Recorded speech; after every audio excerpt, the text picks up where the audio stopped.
Let's talk about trash. Most of us, we don't think about it much. You've got a bin for trash, maybe one for recycling, and that's it. But what if I told you that in the city of Amagasaki, Japan, taking out the garbage is like solving a puzzle every single day? It's this incredibly detailed system, and we're about to figure out exactly how it works. Okay, let's start with all this stuff. Just a collection of everyday things, right? You've got a teddy bear, an old VHS tape, a soccer ball, even a fish skeleton, all things that could come from any home. But here's the twist. In Amagasaki, every single one of these items is about to go on a completely different journey. And that's the challenge for you. In Amagasaki, every one of these items has a very specific category it belongs to, and a specific day it gets picked up. It's a puzzle that every single resident has to learn. So what do you think? Could you figure out where it all goes? Let's find out.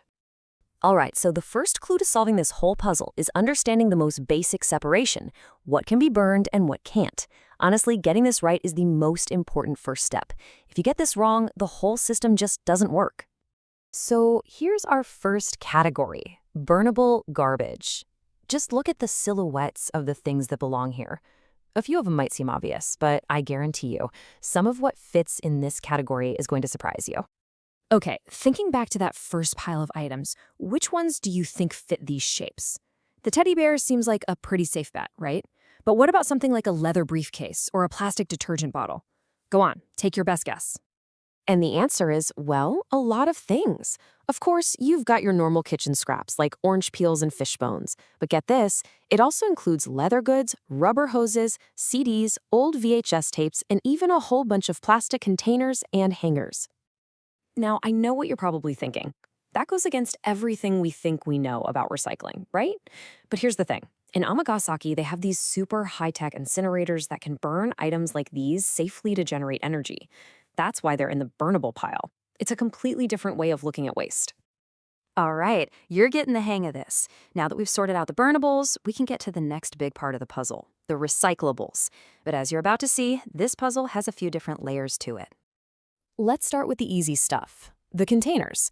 These shapes are pretty clear. We're talking about bottles, cans, and what are called PET bottles. The clear plastic ones that drinks usually come in. Now, this part of the puzzle looks pretty straightforward. I mean, a bottle is a bottle, right? Well, not so fast. In Amagasaki, it's all about precision. So let's take a look at what actually fits into this category. And here we go. We've got our glass bottles and jars, aluminum and steel cans, and of course, those plastic PET bottles. So far, so good. But the real challenge here isn't just what you sort, it's how you sort it. See, you can't just toss them in the bin. No way. Every single container has to be emptied out and rinsed clean. For the plastic bottles, the caps and the plastic labels have to be taken off, and they get disposed of separately, usually as burnable garbage. It is all about preparing the materials so they're perfect for recycling. And that same incredible level of care applies to paper. You can't just stuff it all into one bag. Nope. Newspapers, magazines, and books, they all have to be sorted separately. Then they get stacked up neatly and tied together securely with string before they're put out for collection. And what about cardboard boxes? You guessed it, same deal. All the boxes have to be broken down and completely flattened. And then, just like the other paper, they're tied up into these neat bundles. No loose items allowed. It's a system built entirely on neatness and preparation. Okay, let's keep going. We've pretty much covered the common everyday items, but what about the heavier stuff? This next category is for all those small metal items and little appliances you find around the house. Here are the shapes. You can probably make out a few of them. Looks like a kettle, maybe a pot, maybe even an umbrella. This is a special collection for things that are mostly metal, but aren't your typical food and drink cans. And there they are. We're talking about things like pots, pans, kettles, small toaster ovens, irons, and yeah, even umbrellas. If it's under about 30 centimeters and it's primarily made of metal, it goes into the special collection category. Okay, now for what is probably the most serious part of our puzzle. Some of the stuff we throw out in our homes can be genuinely dangerous if it's not handled the right way.